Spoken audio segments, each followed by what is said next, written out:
Hey, and we are live. And a good evening, everyone. And welcome to another episode of the Westerosi Ninja and the Dawg Show Top 5 collaborations featuring our top 5 lists from a variety of different topics, of course. I'm your host, again, the Westerosi Ninja, coming back from vacation for the second straight week. And joining me today, as usual, is Dawg from the Dawg Show. And what's happening, Dawg? How's everything going with you? Doing great, Milt. Great to be back again for another Sunday collaboration with you, talking about one of my favorite things in the world, Game of Thrones. So get to do our predictions this time, man. This is gonna be a little different, a little fun, a little out of the box, I think, too. So great to see the folks here in the chat. I see you. I was trying to say hi to everybody, but great to see everybody in the chat there too. So I see you. Yeah, awesome. Yeah. And as Dawg said, yeah, tonight we're going to be going through our top 5 Game of Thrones season 8 predictions. Crazy or not, would that be? So tell me, Dawg, I mean, how was it for you in terms of like making this list? Was it pretty difficult? Was it pretty easy or what? Yeah, at first I thought it was going to be pretty simple, but then I tried to kind of go a little out of the box a little bit Yeah. more than, than just kind of the normal predictions we kind of get, right? I kind of wanted to, so I didn't get done till kind of late last night. So I thought, when I was actually kind of working on it Wednesday, I figured I'd be done, but yeah, I wasn't done till like the wee hours of the morning actually. So. Well, yeah, but yeah, you were still done earlier than I was. I don't think I got done with mine until like maybe 9 o'clock this morning. And yeah, it was weird because like I mean there were like hundreds and hundreds of predictions out there, right? And everybody has their own little pet prediction. And there are kind of like the predictions that everybody agrees to, in general, and there's these kind of like outlier predictions out there that which may or may not be true or just based off of like a really, really crazy deductions and everything else. And yeah, I mean, and I think my list is like a mix of two, because I think a couple of my predictions are pretty crazy, but I like to get people's feedback on them because I think it could happen based on at least my interpretations of a lot of these kind of events. And what about you, Dawg? What do you think? I mean, what were yours like? Yeah, I had the same Yeah. same issue too. It's like, man, there's been so many freaking predictions out there, right? How can I try to, Yeah. be a little different here, right? And than just than the norm. I have one or two that might be kind of the same as some other folks, that we've heard, but it'll be interesting. I'm definitely looking forward to this. It's gonna be fun. Yeah, same here, definitely. So without further ado, I think we should get going, don't you think so? And of Yeah. course, you are on the Westerosi Ninja channel, so there isn't a stream on my channel unless we have some information and numbers. So in this case, I took a picture from Watchers on the Wall here, and basically what they did was that they developed a matrix of all the Game of Thrones episodes in terms of run times throughout the whole series. So basically what you have here in this matrix is basically episode number going down on a vertical axis, and basically the seasons on a horizontal axis here. And basically the numbers in the boxes are basically just the minutes, okay, of each episode. And for season 8, okay, there's only 6 episodes scheduled, right? And we've already been told that they're going to be longer than usual. And according to Watchers on the Wall, it appears to be that way. So basically for episodes 1 and 2, we're looking at about 60 minutes each. Episode 3, 4, 5, and 6 are going to be 80 minutes long, evidently. Okay, so last four episodes of the entire series is going to be 20 minutes longer than average here. And basically, in terms of the average episode length for season 8, we're looking at about 73 minutes. Okay, and if you compare that with the earlier seasons, it's quite a bit. I mean, we're looking at roughly about 15, 16 minutes longer than the average from season 1 to season 7, essentially. So basically, season 1 to season 6, we had averages of about 55 minutes roughly per episode. Then last season, right, we shortened down the list of episodes to 7, and basically the average went up a bit to 62 minutes per episode. And then boom, for season 8, we're looking at 73 minutes per episode. And pretty interesting numbers here in terms of the estimated average for across all seasons, we're looking at about a 56.8 minute episode run length. Okay, for all the average of all the episodes combined through season 8. So out of a 60-minute show, I mean, that's not bad. I mean, you're definitely getting your money's worth in terms of episode runtime, Dog. What do you think about this? As long as that's not counting all the promos and stuff that go in before that, I'm cool with that. We're close to a lot of those that are like an hour and 20 minutes. I mean, that's pretty much a feature length film, kind of. I mean, it's that close to it. I mean, I'm sure there have been a lot of feature length films that have been about maybe 80 minutes, here and there, sometimes 90 minutes, right? But I mean, it's still a television show, so to get what should be feature length film quality, I guess, or the length at least, right? But if the quality is on par, then and really who cares how long it's going to be, right? It's I hope the quality is just phenomenal, fantastic, the best we've ever seen on television in the history of television. Is what I'm expecting. So, but. Yeah, and if you kind of take a look at like the actual individual episodes themselves here, it's really interesting in the sense that a lot of our favorite episodes are actually a little bit shorter than the average. So basically, if you just look at the color boxes, the really dark blue colors, okay, are the shortest episodes, and you can see in season 3, episode 9, Reigns of Casper is only 50 minutes long. And then if you look at season 4, episode 9, which was the Walters on the Wall episode, that was only 51 minutes long. So, I mean, you had some really great short episodes here. Another one last season, episode 4, was The Spoils of War, the Field of Fire, part 2, essentially. And that was only 50 minutes long. So, length is not basically length does not equate to quality, evidently, in a lot of, especially in the Game of Thrones world here. And, it's just kind of interesting how kind of like our favorite episodes are actually shorter than average. Dog, what do you think about that? Right, yeah. Like I'm looking at episodes like Blackwater's under an hour. It's 55 minutes. My favorite episode. I was surprised. I thought it was a little shorter. Season 5, episode 8. That's 60 minutes on the dot. There, it looks like. The Hard Home episode, right? And like Watchers on the Wall, probably one of the best episodes as well. And I think what helps that episode out is that it's at one location. So it definitely helps us. Yeah, for sure. And in terms of like the shortest, the shortest average episode length for a particular season, we're looking at season 2 as being kind of like the shortest in terms of per episode runtime. And that, to me, was probably one of the best ones out there. Definitely. Yeah, definitely. So it's kind of interesting when you go by the numbers here and kind of take a look at some of these runtimes. So, again, I guess the bottom line is for, us, at least, for season 8, we should be expecting, roughly about 13 minutes to 14 minutes over the regular average runtime of each of these episodes in kind of like a series history, so which is a good thing for us. So we're definitely gonna get our money's worth at least for these last 6 episodes. Great. So with that, basically, I think we should get going on our top 5 lists, and as usual, we're gonna each have one honorable mention before we dig into our top 5, and we are going to start with Dog.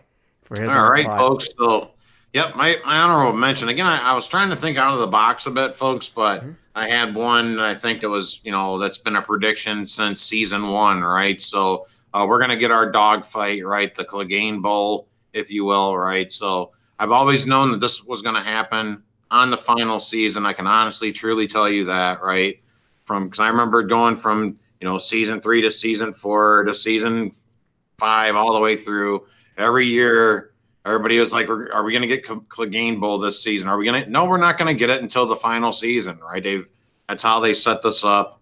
It's going down. Hound versus the brother. We're gonna get the most awesome, spectacular dog fight ever, right? So, and I think the Hound's going to come out on top, right? And he'll end up probably being a Queen's Guard to Sansa or something like that, or maybe one of Sansa's guards or something like that, or maybe Jon Snow's King's Guard or something like that too. So, but I'm definitely looking forward to this one.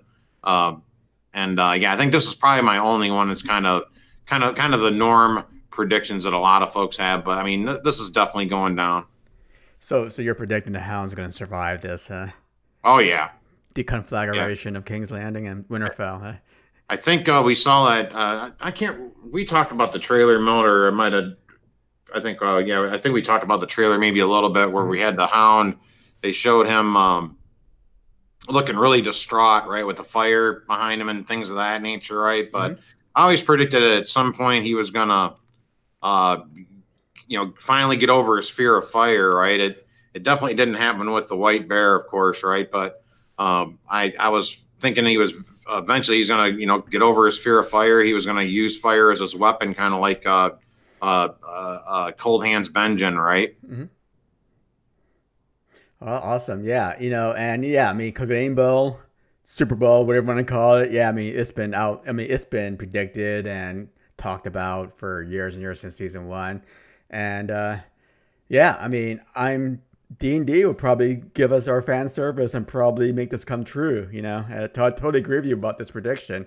As to who actually kills the Mountain is another question altogether, and I have my thoughts on that later on. Right. So for my honorable mention, it is like that animation, the paper crumple. It is none other than, I think, Beric Dondarrion next season is going to give the last kiss to the Hound. Okay, the last kiss is what Thoros and Merrick gave to Beric to basically resurrect him after he died, and basically, the power of that last kiss probably in the books was transferred to Beric, who actually created Lady Stoneheart from that power of the last kiss. I think Beric in the show though does have that power. And he is going to save the Hound and resurrect him. And basically, my prediction is that the Hound will die at the Battle of Winterfell. Okay, so earlier on in the season, probably episode 3 or whatever. But, seeing that the Hound does die, and Beric knowing that the Hound needs to serve a greater, serve a greater purpose, based on that quote, you can still help a lot more than you've harmed. Okay, I think he's going to revive the Hound, thereby sacrificing his own life for a greater purpose, and that greater purpose is probably Clegane Bowl, fan service, D&D. Okay, so basically he's gonna be revived because of fan service, essentially, and also I think the Hound, basically fighting Clegane Bowl, getting to Cersei is gonna mean a lot more later on as the season progresses. So that's my prediction. I think the Hound is going to die, but he'll be revived, a la Jon Snow. What do you think, Dawg? I like that prediction. I'm glad you. It's funny that you used the same picture I was just talking about with that trailer. Right? They showed the Hound like all distraught, and but he's going to come through, folks. It's going to be okay, right? But boy, I really like this prediction, and what a great way that. That those two characters' arcs would end, actually, because we've seen those guys have banter, some really great banter. I love the actor that plays Beric, by the way, too. He's got a great voice, and like the Hound, you're just boring, Beric. You bore me. I don't like you. I don't hate you. I don't like you though, but but why you of all people, right? Why? Yeah. If there was any justice, you'd be dead, and that girl would be alive. Things of that nature, right? Yep. So, but I think just how this is a great prediction here. I like this because now it would fulfill it would answer the Hound's question of why why this man of all the people out of everybody, why Beric Dondarrion, right? And that would totally answer his question. So you could fulfill your destiny and become the main dog. Yeah, and I think Beric has to have survived up to this point for some reason, right? Because like if you would think that if he was going to die, he would die probably last episode last year when the wall went crumbling down, right, with him and Tormund. But as you see from the trailers, they're still alive, So I mean, they must be saving that kiss for some reason. And personally, I think it is to the Hound because all Beric's prophecy was directly pointed at the Hound. That's how he got the Hound to join him and Thoros, to travel up north, was because of this prophecy. whether or not the Hound actually believed him or not is a different matter. Maybe he just wanted some food, right, and money. But it's there. I mean, that prophecy is still hanging there, and that is it for honorable mentions. But before we get into the top fives, I just want to go ahead and just basically give a few shout outs to anybody in case I missed. Dog, can you help me out here? We have Marie, Game of Theories with Marie. We have Peter Griffin, Rhodes Rants, Sarah with a K. Who else do we have? Living My Rhapsody. Welcome, welcome. Some guy named the Dawg Show showed up. Nancy T, Mother of Blankets. Who else do we have here? Scout Tinny Productions. All right. And Cardinal Doomsday. Yeah, Cardinal Doomsday. Bridge 4. Yep, Bridge 4. How's it going, Kev? What else do we have? Peter Griffin, Giggity. Yep. Cardinal Doomsday. The Fearless Mermaid. The Imagination Realm. And the first person in the chat, Ray Vengeance. Thanks a lot, guys, for spending your Sunday afternoons or early evenings with us tonight talking about Season 8 predictions. Like, you haven't seen, 900 of those streams so far, right, Dog? Right. So, awesome. So, okay, so let's go on with our top 5 predictions here. And starting with Dog, numero 5. Yeah, and I think I don't think I have any more on my list, folks, that are just kind of the norm, if you will, right? So my number 5 here has to do with Arya Stark, one of the fan favorites, of course, right? And definitely one of my favorite characters of all time, too, right? But my theory on Arya, what's going to happen with her, is that she is now show-wise, right now we're going a little different here because, show-wise, I've only seen Jaqen H'ghar, the Waif, and Arya Stark show faceless men type of abilities, right? So I'm just looking at it from a show watcher perspective. I just think there's always 2. There's only 2 there are, right? No more, no less, right? So it's very similar to the Sith. So I got a feeling that Jaqen might show up, and we're probably going to lose Jaqen, right? But they're still going to need a leader for the League of Faces, right? So, and Arya would be the perfect leader for that. And I got a feeling she could take in an apprentice, right? And that way they would maintain the rule of 2, right? Always a master, always an apprentice, right? No more, no less. Serving the dark side of the Force in Westeros and everywhere in Westeros for everyone. You think she's going to make her HQ in Bravos in the House of Black and White, or you think she's going to hang out in Winterfell, doing her faceless man duties? I could see well, I don't want to get to my later predictions here, but I could see whoever's in charge, maybe given her like an office somewhere in Winterfell, possibly, or King's Landing, or she might have different little offices all around. She kind of gets around. Yeah, sort of like one of those traveling salesmen, right? They kind of have like cubicles in your company's buildings, different cities, right? Right, but the main office is always going to be in Old Town, right? Bravos. Or Bravos, excuse me. Yeah, could be. So, I mean, I don't want to spoil any of your predictions here, but do you have a guess at a potential apprentice, a dark apprentice here? I mean, I would love to see. I swear to God, Mel, I would absolutely lose it if her apprentice happened to be the man that's on the right to her there. But that's never going to happen, right? But boy, who would be a great? I never really thought about that. Who would actually? Who would be a great apprentice? Ollie. Ollie would have been I was awesome just going to. Oh my gosh, that would have been a perfect apprentice for her. Ollie would have been perfect. Man, but I can't think of a little kid that's just as creepy as Ollie. Maybe one of Varys's little birds or something, right? Sure. That's a possibility too. But hey, who would she take on as her apprentice? Hot Pie, dude. Hot Pie could work too. Yeah, definitely. I mean, he already knows how to cook, and he's kicked a man to death before in the books. So he's willing to kill. He is also a survivor, just like Arya is.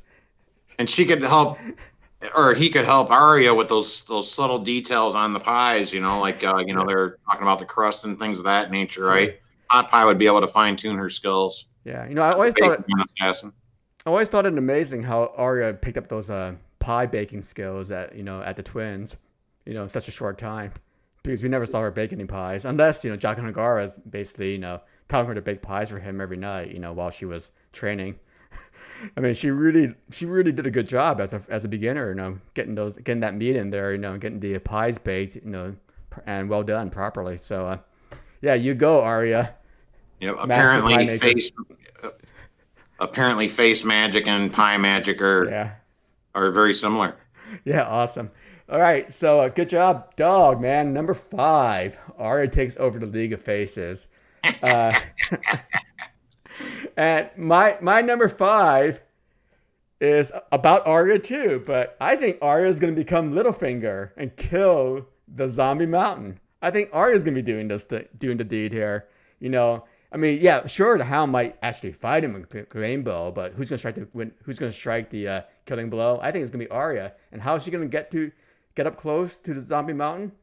She's going to take Littlefinger's mask.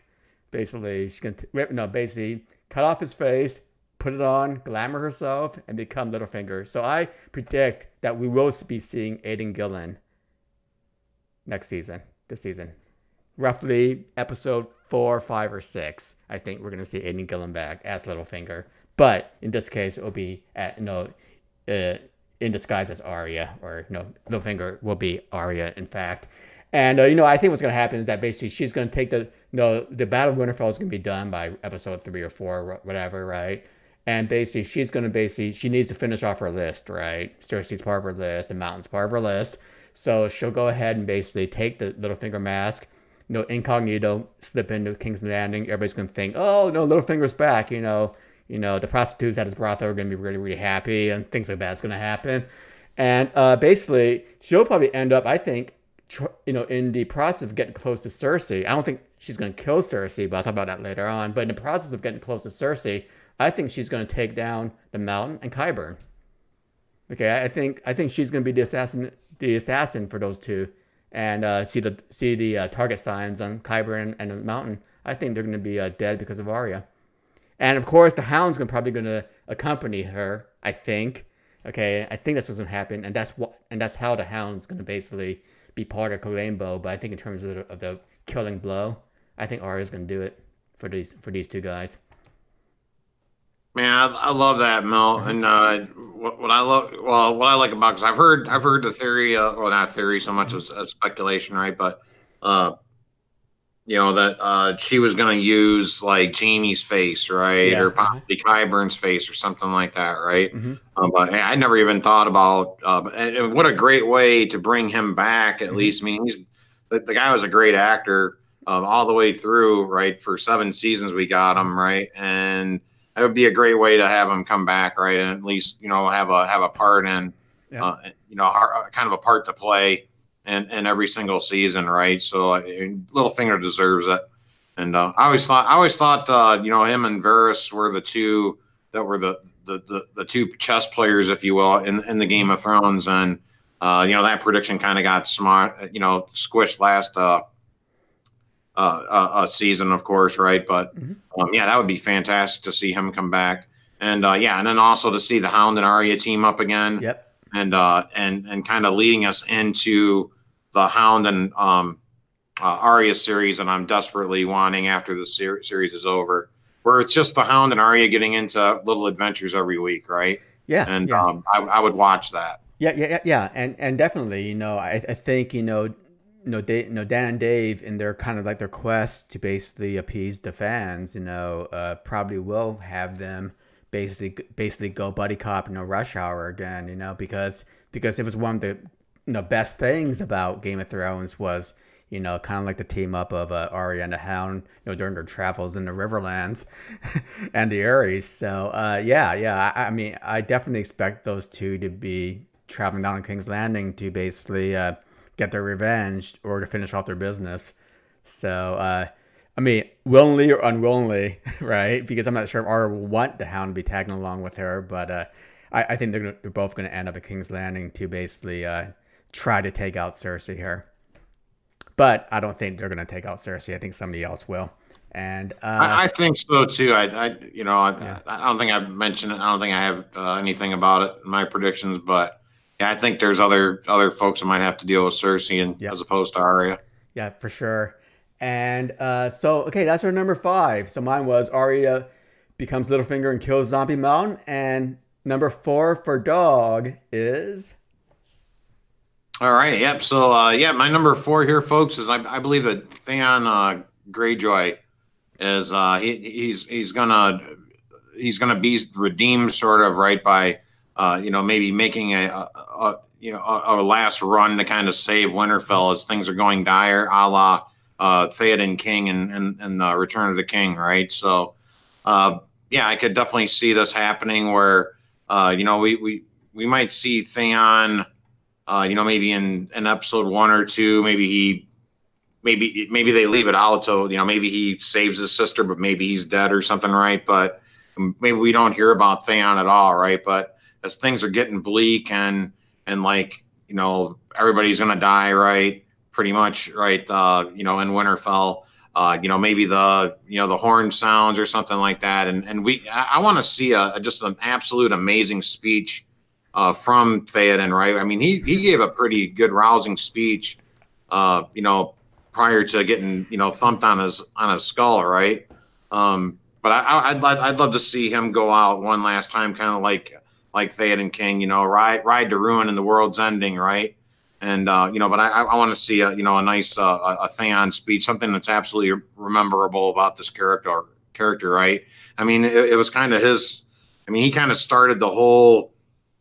Kind of dumping Starks out of Winterfell, if you will, right? I mean, the waves are crashing over the walls. I mean, it was definitely symbolic to Theon, kind of taking over Winterfell, right? But I think he would be redeemed so well. I think he would give his life here. He's not gonna live, right? But I think it would be an absolute perfect way for him to redeem the wrongs that he's committed, right? By saving Winterfell from the dead when things are totally bleak. What do you think about this one, Mel? Well, I think Theon and Theoden, are appropriate comparisons to one another because they both share the same 4 letters of their names. So right, yeah, yeah. I mean, it's possible. It's possible. Theon could go back to Winterfell and basically try to redeem himself, but more than likely, I think he'll be clubbed in the back of the head again by one of the Northmen. Maybe Arya or Brienne will probably club him in the back because, I mean, even though it was a really good speech when he did it in season 2, he didn't convince everybody, right? Especially, in season 2, it was Dagmar Cleftjaw, right? So, but you never know. You never know. I mean, he's definitely on an arc for redemption, and redeeming himself by saving Winterfell is a possibility. So, it'll be interesting if he does, go out and rally the troops like Theoden. Wouldn't that be weird? Wouldn't it be weird to be like if the Battle of Winterfell ended up being like the Battle of Helm's Deep, where where they're down to like the last 20 men, right? And Theon goes, okay, we need to ride out, right, against these thousands of arcs. And basically, it'll be Theon and a bunch of other guys. I mean, I don't know who's still left alive there. Maybe Grey Worm, okay, or Jorah Mormont, right? Basically, ride out just like the Battle of Helm's Deep, but riding out through the gates of Winterfell against all these undead whites. Wouldn't that be awesome? I get goosebumps thinking about it. Yeah, no, and then the minute that they ride out, about ready to get killed, you see the sun rising, right? And in front of the sun, it'll be like Jon Snow, with Lightbringer charging down. Sorry, guys, we're totally going 2 towers here. So anyway, but cool prediction, man. It could happen. It could happen. You never know. I mean, they really haven't expounded on Theon's story in any kind of the season 8 leaks or spoilers or whatever you want to call them, theories. So it'd be kind of an interesting thing to see what happens to Theon. I mean, especially such a great actor and such. So all right, good deal. And okay guys, I'm gonna warn everybody now. Okay, you might be a little bit sad. Okay, for my number 4 prediction. Okay, so get your tissues out here because I think what's going to happen, and in my number 4 prediction, it's going to be, I think Theon is going to grant the gift of mercy to Yara after a successful rescue attempt. So basically, I think Theon's going to kill Yara. Okay, Basically, when Yara was captured and basically brought to King's Landing, you notice that we never heard her speak. I think that's because Euron basically silenced her. Like silenced her like he does in the books. Basically cut off her tongue, essentially. And at that point, she's just basically hopeless and downtrodden and basically in despair. So she couldn't talk anyway. And what I think is going to happen is that Theon, with his tiny fleet of hardcore Ironborn, will basically intercept Euron as he's coming back from Essos, carrying the Golden Company, and basically attempt and succeed in a rescue attempt to basically get Yara back. But what's going to happen, I think, is that in this rescue attempt, he gets Yara, but he doesn't kill Euron. Euron actually escapes back into King's Landing with most of the Golden Company. Okay, but in the aftermath of all this, after a touching moment where those two are reunited, I think Yara is going to ask Theon to kill her. Okay, and that's only because without a tongue, you're not going to make that great of a leader, especially in a society like the Iron Islands. Okay, so I think she's going to be full-blown despair, full-blown suicidal mode here.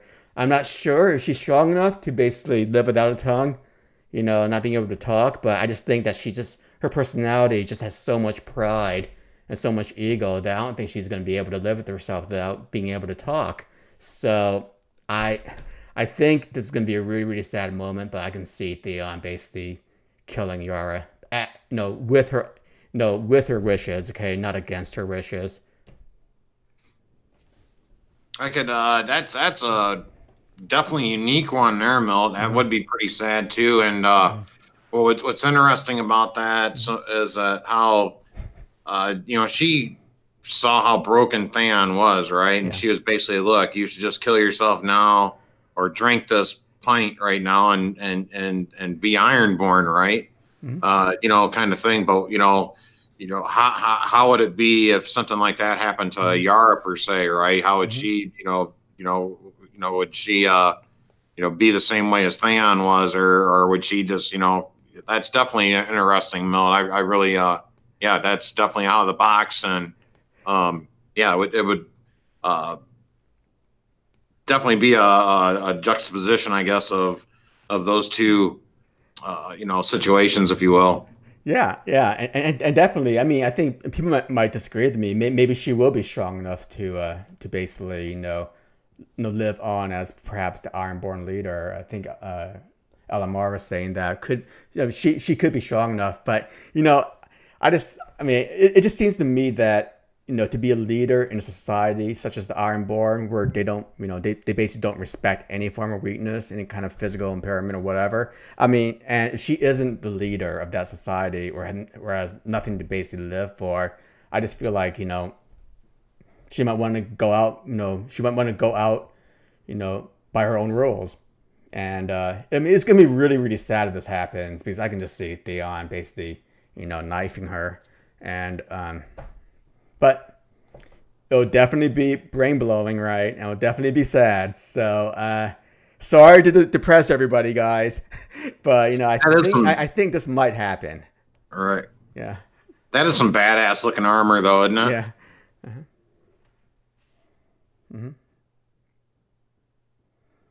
All right. Okay. So with that out of the way, I think we should get on with our number 3, Dawg. What do you think?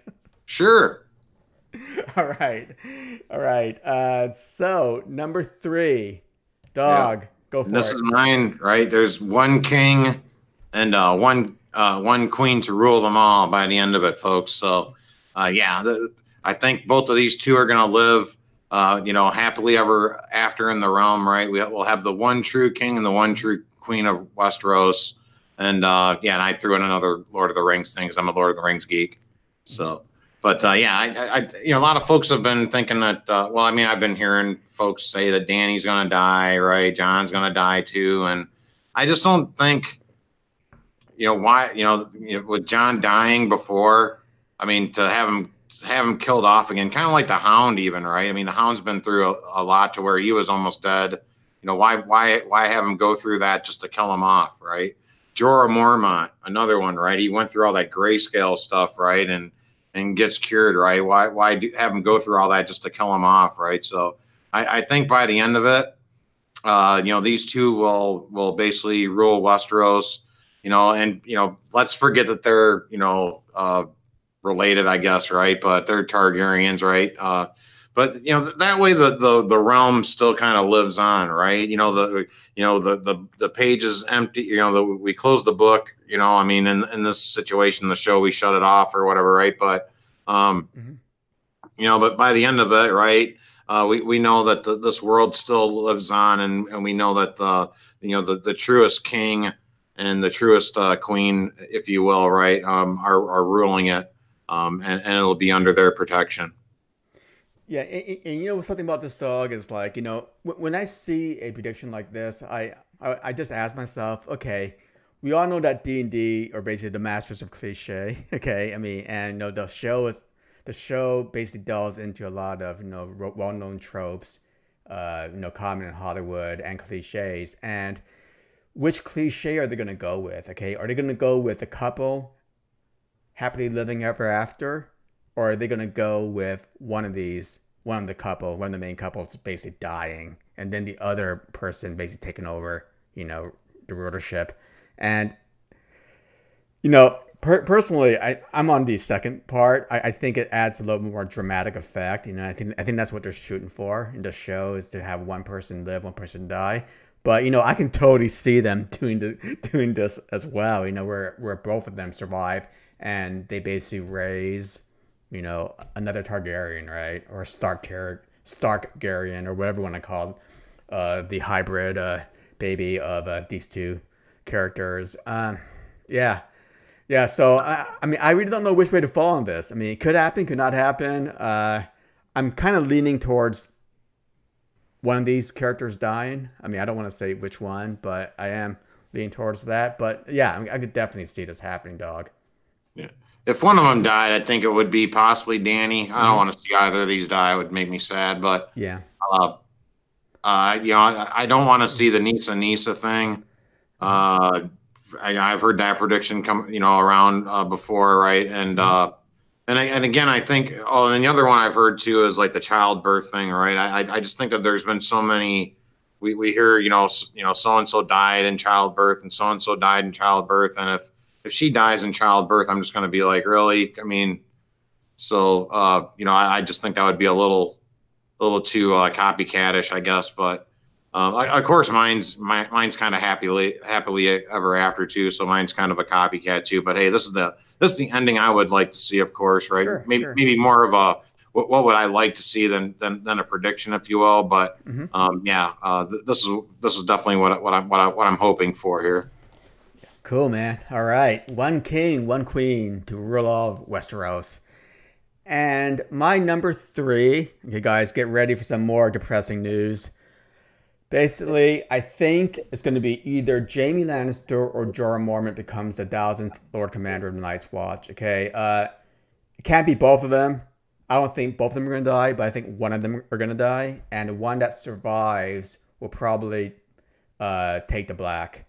And I'm on the fence as to which one. It could be Jaime or Jorah. Personally, I want it to be Jaime. I don't think Jaime is going to go back to King's Landing. Okay, personally, I think he's either going to die up there in the north, or basically survive and basically stay up there in the north to basically guard against, future incursions, or basically go help rebuild the Night's Watch. Jorah Mormont, the same thing. I think he either dies in the north at Battle of Winterfell, or he basically comes back down, with Dany to basically help her out against Cersei. But then he's still in kind of like this dishonored mode, if he's so to speak. I think he's gonna go back up north and become, if he survives, become the 1000th Lord Commander. But I think it's either gonna be one of these two guys are gonna be the 1000th Lord Commander. I think there's still gonna be a need for a Night's Watch after this. The wall is not gonna come down, guys. Okay, we only saw a certain portion of the wall come down, but that thing is like 300 miles long. Okay, it's like from Houston to Dallas. Okay, so there's still bits and pieces that still need to be manned of the wall, and I don't think the Night King is going to actually go and destroy the entire wall at once. It's just too big. It's too long. So it's too expansive. So heart's torn if either of them die. Okay, but I think it'd be a really, really great story if the survivor becomes the thousandth, which is like a super cool title, right? The thousandth Lord Commander of the Night's Watch. Yeah, that's my prediction. One of these guys. That was kind of and this was if the Night's Watch still existed, which I think it will. Just kind of like what I thought when I was saying that. We'll have Jon and Dany kind of at the end, right? This world is still going to live on even after we're done with the show, or we've closed the last book on it, right? But I don't think magic is going to die or things of that nature completely, or things of that nature, right? And again here, Jorah is one of my favorite characters on this show. I've loved his arc all the way through. I know he gets a lot for the friend zone stuff, but again, this man went through a hell of a lot. And all men must die, right? And I think that was his death, was the grayscale, right? The Hound's death was similar, to what he went through, right? But I think these folks are gonna make it by the end of it, right? Jorah is gonna be one. I'm afraid about Jaime. I'm not sure if Jaime's gonna make it here, but I could see him filling his father's role. Right, that would be a way for him to redeem himself with his father, right?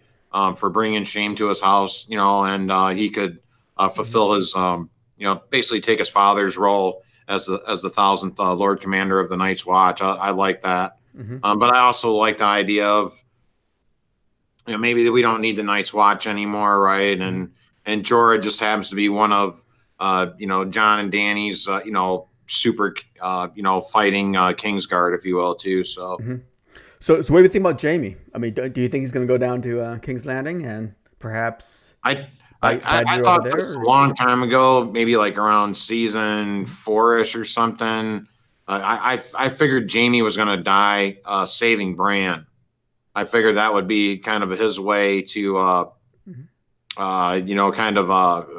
make up for crippling the poor kid, right? So, if there was anything he could possibly do to redeem himself for pushing the kid out of a window, it would be to save his life from the Night King or something like that, right? Give his life to save Bran would be that's the way I would probably go with it with Jaime. Yeah, again, I don't want to see Jaime die, of course, right? But I think that would be probably the perfect ending for him.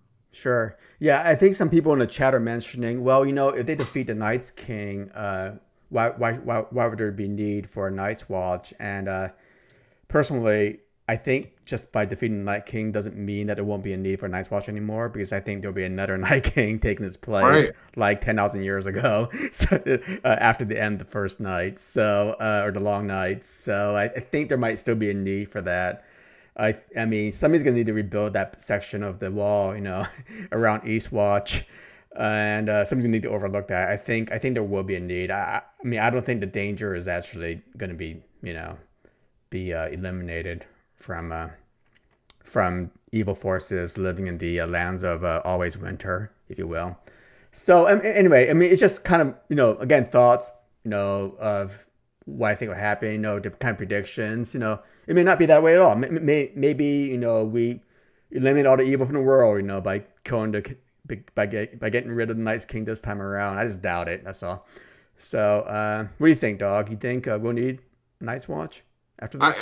I'm leaning towards more that we're going to need it, right? I mean, again, I think this world is still going to live on, right? I think that possibly...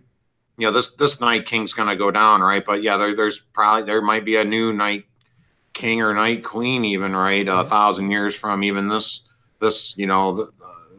time frame, right? So I don't see that wall coming down completely either, right? Unless I would love to see it go down like dominoes, though, right? If they could figure out a way to do that and just watch it go from one end to the other. Like if it was made out of dominoes or something, that'd be freaking amazing. Yeah, I mean, if it was like a house of cards held by magic, some sort of magical binding, and you basically break the magic, I guess it can fall down at once. But I think there's some physical I think it's just too large physically and too well bonded physically, you know, with the rocks and the ice. I think to actually have it all just go down at once like a domino effect. And again, all we saw was pretty much a quarter mile of the section probably go down in the show. Okay, that's all we saw, about a quarter mile at the longest. Okay, I mean, so you know that. I mean, it's definitely a big breach, but you know, hope it could be repaired. So. And somebody needs to repair and oversee to compare the repair of that wall. So anyway, it's just one of these things. We will find out though, right? Definitely Right. next season. What's going to happen to the wall? I think Dog? Bubba said that Jamie was going to marry Sansa and become king. That's a first. Yeah. No, I thought Sansa was always going to marry Jon. Wasn't that the thing? I can see that Anyway, one. I know well, that's the first time I've ever heard yeah. Sansa and Jamie. Personally, I'm a Sansa to marry Gendry, but hey, you know, I got my own thoughts about that. It's all about the reunification of Westeros. So anyway, great. Okay, so we're down to our top two, dog. You Are we ready? on two already? Oh my goodness! Wow. You ready? Okay, yeah, yeah. So my number two here, folks, is Tyrion is going to write the song that makes the whole world sing. He's going to write the song of love and special things. He's going to write the songs that make the young girls cry. He's going to write the song. He's going to write the song. So, yeah, that's my prediction. Sam's not going to write the song. It's not going to be a story like Frodo, you know, and the Lord of the Rings, right? It's going to be a throwback. It's going to be a homage to Tolkien, of course, right? But it's going to be a song, and I'm basing this totally off of, I think in season 4, right, where we saw Tywin talking to Tyrion, and he was like, "Hey, if you want to write a song for the dead Starks, go ahead." And we saw Tyrion just for that split second just go, you know, maybe, you know, so and that just that little bit of an instance made me think that, you know what, Tyrion's going to be the one that's going to write the song by the end of it. He's going to tell the whole entire story of the Starks and the Greyjoys and the Targaryens and the dragons and everything that went into this, right? It's all going to be Tyrion's story. He's going to be the new Barry Manilow of Westeros. All right. What do you think about that, Milt? Is he gonna record an album and basically, you know, knock out Mace Tyrell as the best singer of Westeros after this? Ooh, that's tough. Mace's got some pipes. He does, man. He has some really good pipes.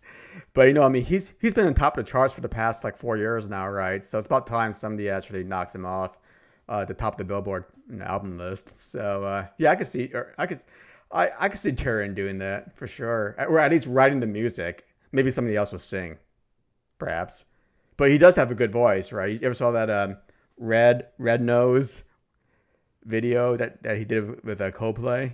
Those guys did with Coldplay. Oh, I think Yeah, I did get a yeah. good. I Red did get Nose to Day or catch a something little like bit. that. Well, I got to see him do Space Pants. He was pretty good doing Space Pants for sure. Yeah. Well, he did a music video on that one, and it was pretty good. So he can definitely sing. Yeah, cool. Yeah, I mean, I think the general consensus here is that it's always gonna be like Sam, right? I mean, everybody wants Sam to be the Frodo Baggins character, right? To basically go and finish off, you know, Bilbo's book, you know, and it'd be a nice little twist if Tyrion does it. I mean, I'm uncertain about what's gonna happen to Tyrion. I mean, do you think he's gonna actually stay? Like if Daenerys actually does survive and actually takes the throne, do you think he'll actually stay as the Hand, or do you think he'll just like kind of want to retire back to you know, Castle Rock and open up that vineyard that he's always wanted to do? That's where I kind of could see him kind of like going out, kind of like Don Vito Corleone, sort of, right? Just kind of hanging out in his olive field or whatever, right? Yeah. Or in this case, his wine vineyard, right? And yeah, that would kind of, you know, but he's, you know, by the time, you know, he finishes the song, right? So I think that would be a perfect way to end it. I know we've heard a lot of folks thinking that it's going to be Sam, possibly Bran or something, but I just I got a feeling it's going to, you know, and it was just based off that one little clue of when Charles Dance basically, or Tywin Lannister, excuse me, right when he tells Tyrion about, hey, if you want to write a song for the dead Starks, be my guest, basically, right? So That little face that Tyrion makes over it just kind of clued me in that, possibly that was going to happen, right? So, and I don't think it's going to be basically somebody is writing the book that you're reading. It's basically it's gonna be a song of Ice and Fire. So Great, man. Yeah, I mean, it'd be really, really cool if Tyrion actually is the person that writes it, sort of like maybe the court scribe, or like maybe he'll be like, the Daenerys Targaryen's bibliographer or something like that, right? So, yeah, it'd be really cool if it is Tyrion. Good job, dog. I like that. I like that. It's different because everybody thinks of Sam. So, Space Pants. So my number 2, guys, get ready for some more death here. Okay. I think what's going to happen is not going to be Jaime. It's not going to be Tyrion. I think the person that's going to knock off Cersei Lannister is Euron Greyjoy. Okay. I think Euron, being the kind of guy he is, the ruthless, shrewd, cunning, mad psychopath, is going to be the one that basically takes her out, basically to save his own skin, more than likely. And I could see Euron basically helping Cersei, and in repayment, okay, for helping her bring over the 10,000 troops of the Golden Company, marry Cersei, okay, and then basically kill Cersei Lannister Greyjoy style. Plus, it's not mentioned in the books, but this will also fulfill the book's Valancourt prophecy as well, because he is little brother Balon Greyjoy. Okay, guys. So, I think it's gonna happen, guys. I really think it's gonna happen. It's cliche, it's general consensus. It could be Tyrion or Jaime, yada yada. But as I said before, I don't think Tyrion's in any shape or position that should go down to King's Landing after the Battle of Winterfell to actually kill Cersei, because he'll be too busy helping Daenerys with childbirth. Okay, Jaime, I think, is either going to die up there or basically stay there to basically become the 1,000th Lord Commander. I don't think he's going to go down with Arya. I think the only people going down with Arya, to me, to basically take out Cersei, is basically the Hound and potentially Jon Snow and Daenerys on the dragons. I don't see a big party of people going down to King's Landing to take her out. So, I'm sorry. I think it's gonna be Euron Greyjoy, guys, and Scrubs B4Z3D. Okay, he is in the chat. We did a podcast on Jon Greenhands' channel the other day talking about Euron Greyjoy, one of my favorite characters, and I think we're kind of in agreement that he could be the guy that basically takes out Cersei at the end. So, yeah, there's a lot of disagreement on who's going to take out Cersei. Some people think she's actually going to live. So, but no, I wouldn't mind her living, actually. It's just kind of like being in prison for life, just basically going around, feeling sorry for herself the rest of her days. But I can just see him arriving in the Golden Company, wedding bells happening, and boom, he kills her Greyjoy style, because he needs to save his own skin. I mean, seriously. And basically he takes off. I'm not sure. I'm almost leaning towards him actually surviving the series. I mean, he'll just escape out. He'll basically escape and be never heard from again. He just basically sail off into silence back to Essos to do whatever he wants to do. So, crazy prediction, but that's what I'm thinking is going to happen. Dog, what do you think? Okay, that's what this was all about. And I'm sorry, Mel. I was laughing so hard. I was trying not to laugh so hard that I looked up and saw Mr. Saint's comment there, the artist formerly known as Broke Black Man 94. And yeah, that's hilarious. When I looked up and just saw what the yeah, that's what's happening there, buddy. And yeah, this would definitely break my heart if this went down. But I mean, this would be the perfect character to do it. Actually, I think. I mean, as far as like, who would you hate the most to do this? Right, would be possibly Euron Greyjoy that I could think of to kill my favorite actress on the show. Yeah, I mean, it's been built up too much. That's going to be Tyrion or Tyrion or Jaime, excuse me. That's going to kill out Cersei. But remember, I mean, if you think that D&D is going to try to be consistent with what's being said in the books in terms of the whole Valancourt prophecy, it could be any little brother. okay, or any little sibling that would kill her. And Euron Greyjoy is up close and personal to her right now, you know? I mean, right? He's in her radar in terms of helping her, you know, try to basically beat back the forces of Jon and Daenerys. And he is a Valonqar. He is a little brother. So, right. Yeah, Greyjoy, that all makes sense. Yeah. And we were talking, you brought up Arya earlier, and you know, how you think that, you know, she's not going to be the one to kill her, right? And I agree with that too. I mean, Cersei has, I mean, she's really affected a lot of characters when we think about her, right? But I think, you know, another one I think is Sansa. I think her and Sansa at some time, by the time this is over, are going to have some sort of a square off or things of that, something to that effect. I think that's how it's going to end for Cersei and myself. I don't really necessarily think she's going to get choked out by a male or anything of that nature. I think she's basically going to get sentenced by Sansa Stark by the end of it. That's kind of my speculation on what happens to Cersei. Boy, that's going to be sad when that happens, though. Again, I love the villains just as much as I love the heroes, folks. So, and yeah, this is the greatest villain in the history of television. After Euron Greyjoy. So anyway, yeah, Euron's gonna definitely get some points after this one if this goes down this way. Yeah. All right. Okay, guys. Hey, we are at our number one now, guys. So drum roll, ding, and Dawg.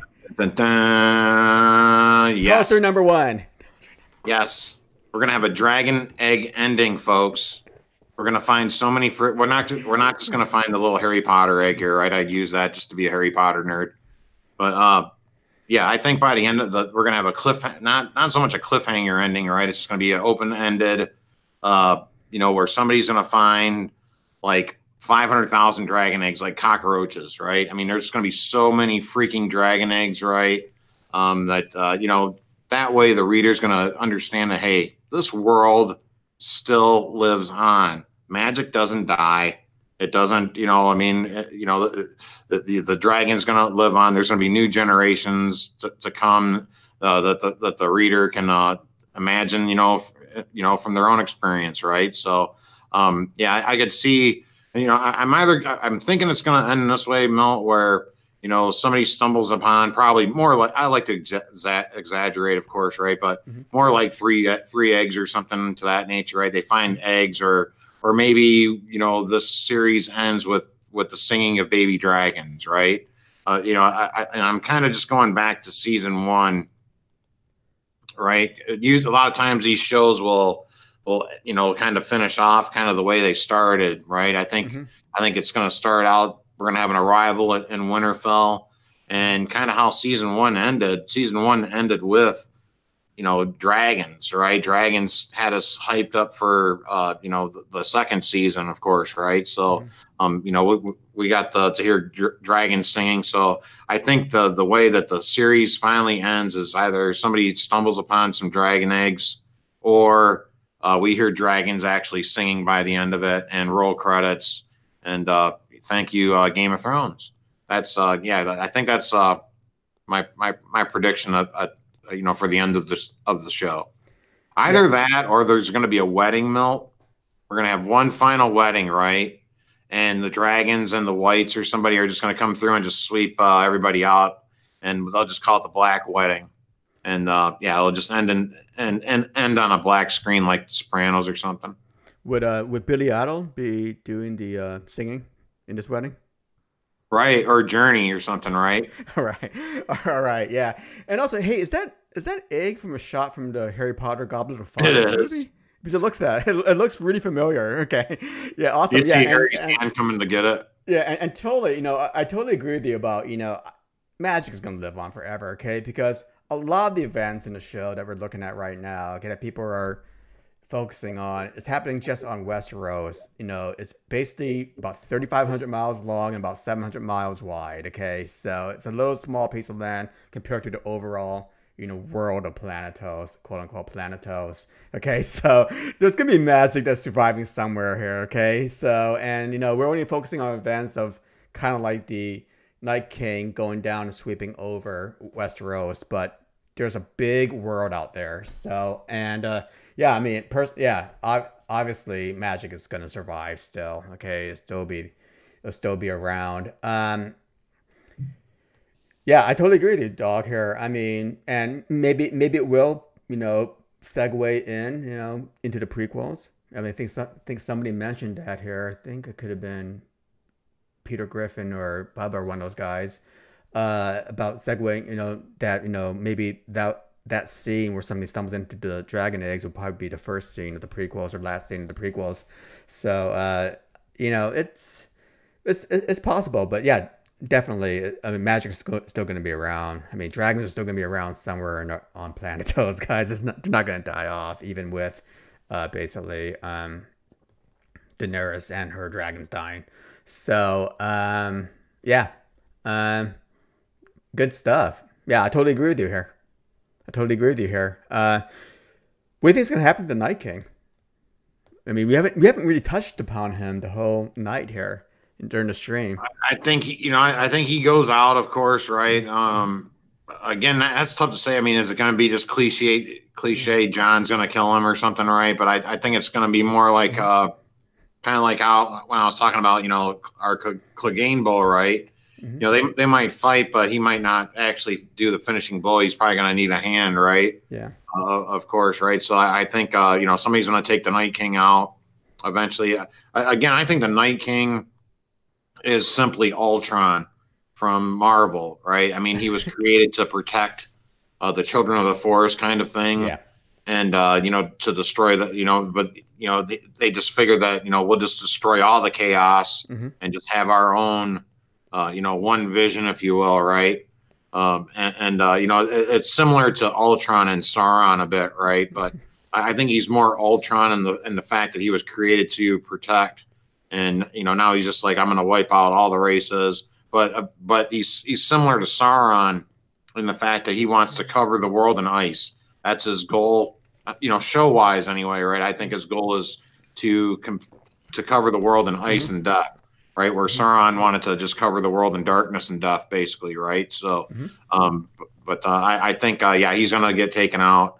And now, will that leave us to an open-ended type of situation where we could have a new Night King down the road or a new Night Queen down the road, right? Mm-hmm.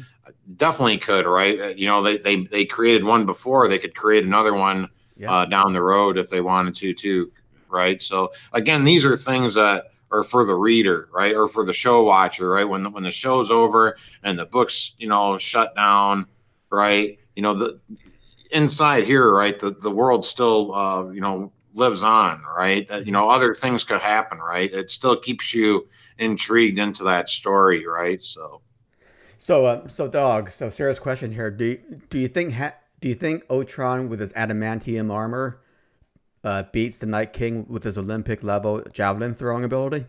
Ooh, that's a tough one, Mel. And then, like, is his armor, can Valyrian steel or the Night King's weapons touch adamantium? Yeah. Or affect adamantium like that? That would be interesting as heck. Ooh, I want to see that fight. Mel. Clash of Crows. Perhaps we'll be there. Ultron versus the Night King. All right. An awesome job yesterday with Clash of Crows. You and Johnny Be Crazy yesterday. Thanks. That was hilarious, my friend. So yeah, there's some really good fights in that one. Folks in the chat that missed that yesterday, you missed an absolutely hilarious episode of Clash of Crows. So get a chance, check that out again. All right. Hey, thanks a lot for the shout out, Dog. Okay, so for my number one, and this thing's really been bugging me, for the past 3 seasons. It's really, really bugged me. And my prediction here, is that it's never gonna be resolved. Basically, I think the Iron Bank will be the biggest losers of them all. After this season is done. Because think about it. I mean, once the Baratheons are already gone, they took out a big loan from the Iron Bank. The Lannisters are gonna be gone for all intents and purposes, and they took out a big loan from the Iron Bank. Who's gonna pay them back? I mean, they have all this money out there with nobody to pay them back. So what's going to happen? What's going to happen is that, in the 2019 winter 2019 earnings report, they're going to have to write off all these bad loans they've given out to Stannis and Cersei, right? And for comparison, if you look at the Bank of America 1-year chart here, I see a big time sell-off in their stock prices for the Iron Bank, during that time frame in the winter of 2019. Sorry, man, it's my own opinion. So good time to short bank. It's a good time to short Iron Bank stock right now and buy on a dip come 6 months later, okay, after the season. And, what can we say about their lending practices, right? I mean, it's so much easier to get a loan from an Iron Bank than it is even through Bank of America, right? I mean, again, all Davos had to do was basically show off his nubby fingers. Tycho Nestorus goes, okay, you guys get it. Okay, you guys get all this gold. And same thing with Cersei. All she needed to do was pay off her debt, and all of a sudden, right away, oh yeah, we're lending you a bunch more money just to wage war, that we don't think they're gonna win, but we're just gonna give you a bunch of money. So basically, I think these guys are basically the biggest losers of them all, okay, in Westeros after the season ends and after the series ends, because they have a lot of outstanding debt out there, and there's nobody to pay them back. But you know what? I'm just kidding. It's not that.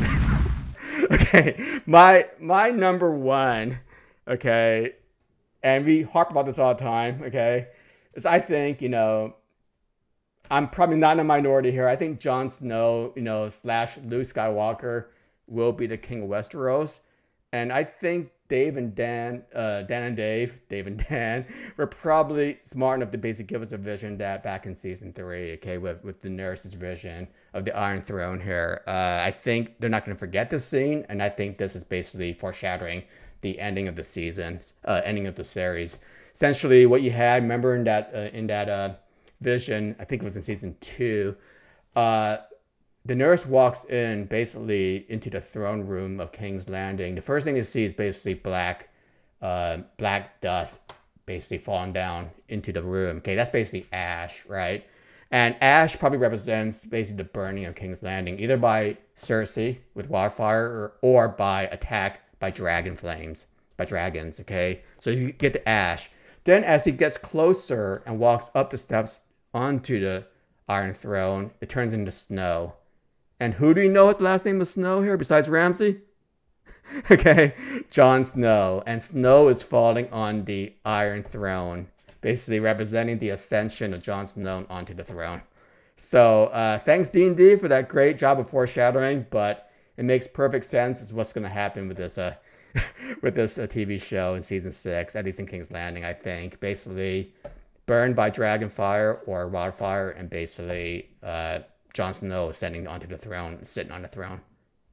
Maybe it's too simple of an interpretation, but that's the way I'm reading it right now. And it's based off of one scene, and I don't think D&D is complex enough to actually try to make this scene any more than what it really shows. So that's the ultimate prediction here, is that it won't be a happy ending with the couple, but I think one person, Jon, will be the survivor, and he will sit. Dog? I concur with the D&D statement that you made there, Mil. Mm-hmm. And yeah, I like this ending too. And again, this is probably why I love this show so much, and why Jon Snow is my favorite character as well, because the similarities with Luke Skywalker are just right in your face, right? Instead of wanting to go join the Rebel Alliance and take down the bad guys, right? Jon, he joins the Night's Watch, right? They're similar, not quite exact, right? Their characters are a little different. Luke is a little more optimistic at times, right? As opposed to Jon with his brooding and things of that nature, right? But they're different worlds, of course, right? Different, and they're not exactly the same, of course, but they both go through their trials, tribulations, right? I mean, Luke fails and loses his hand, right? Gets defeated, right? Jon, he basically fails with his brotherhood, right? And gets killed by them, right? So instead of losing his hand, he gets killed. But hey, Luke gets a new hand, Jon gets a new life, right? And then becomes King of the North, right? Luke becomes Jedi Master and becomes absolutely badass until Rian Johnson got a hold of him, right? So, but if I see Jon Snow floating on top of a rock, looking at two suns, right, and just disappearing for no reason at all. I'm going to lose it, buddy. I'm going to lose it, and I'm going to riot. And you might just have to bite your own arm off just to get out of there, right? Like with Mary Poppins almost. That's going to be one of those fleas on my ass that I'm never going to get rid of. Yeah, and yeah, exactly. And remember, guys, in the chat, everything that we talk about, Dawg and I talk about, will always go back to Star Wars, by the way. So it's all about Star Wars. Everything is a Star Wars story. Of course, a Star Wars story actually is inspired by Lord of the Rings, but we'll get to that I almost forgot to get our Last Jedi jab. Yeah. We'll get to that later. That was beautiful how it came into play there at the end. Yeah, definitely. And did anybody ever figure out whether or not Tom Brady retired yesterday, or was that just a joke? Did he retire? I remember Gronkowski retired. Yeah, but... exactly. But anyway, enough football talk. Yeah, Dawg. So this is it. And thanks a lot, guys, for joining us for our predictions. So we're just going to go ahead now and basically give our recaps. Dawg, why don't you tell us what you picked? All right, yeah. So, folks, my honorable mention, right, was pretty much one that we've all known since season 1, right, was Clegane Bowl, right, the dog fight, I called it, right.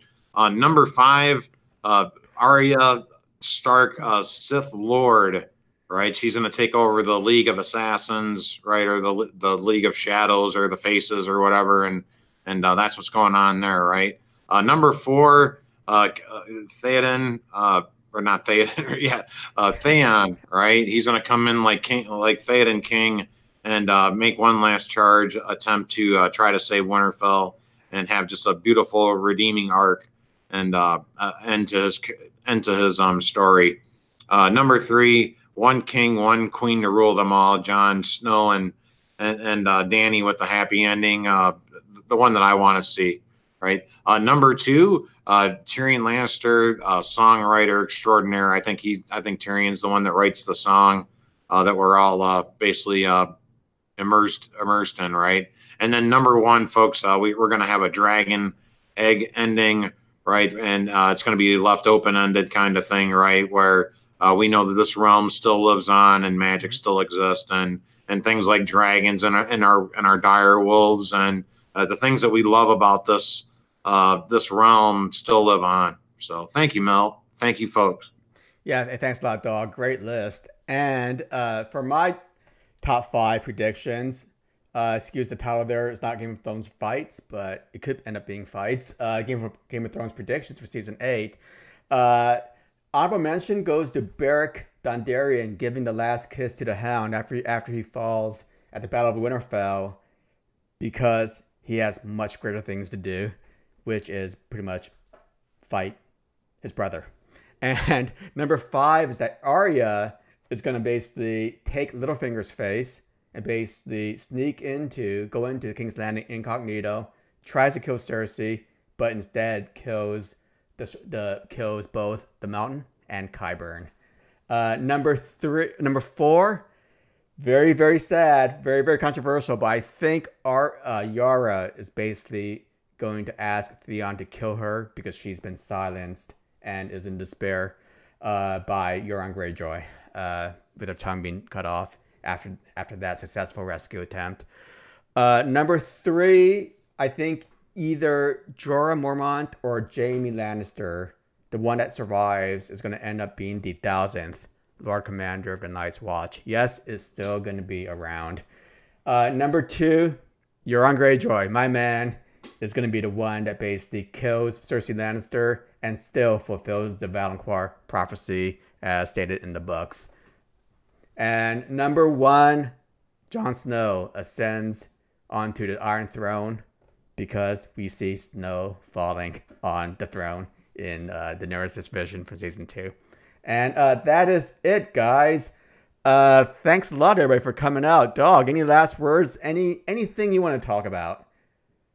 I was just so happy to do this list with you because it's so cool to see, just 2 people, we've been working together doing these for a while, Milt, and we still have completely different lists, doing this. And I'm sure if we pulled anybody else out, we'd have a different list too. Because like there was characters that I wanted to talk about that they didn't make my list, so to speak, like Cersei, things of that nature, right? And what's great about that is that we get to kind of talk about all the different aspects that I might not necessarily had on my list, or I'm sure that's kind of how it might have been for you, seeing the ones on mine that might not necessarily been on yours, kind of thing. That's what I love about it. Mm-hmm. It just there's there's so many characters and great things about this show and series that to do just do top 5 is tough enough, but it's great when you get to see the other guys too, and get to expand on that. So yeah, great stuff, Mel. Yeah. Thanks a lot, Dawg. Yeah, it was awesome. And I mean, this stream was great because again, there are hundreds and hundreds of predictions out there, and it made it great because I think both of us knew that we weren't going to have many duplicates at all, or any kind of duplicates whatsoever. So we were able to talk about different things throughout the whole stream, which makes it even better. Folks, I mean, Game of Thrones is still probably the best show on TV, even though we may be, bagging on it, ragging on it a lot, talking smack about Dan and Dave and whatsoever. It's still the best show. And I think, for most of us, we'll probably miss it when it's gone. So, and it's great to have this stuff, have these kind of discussions right now, especially, going into the final season. With that, what's going on with you, Dawg? What's going to happen with their channel, and what are you doing in the next upcoming weeks?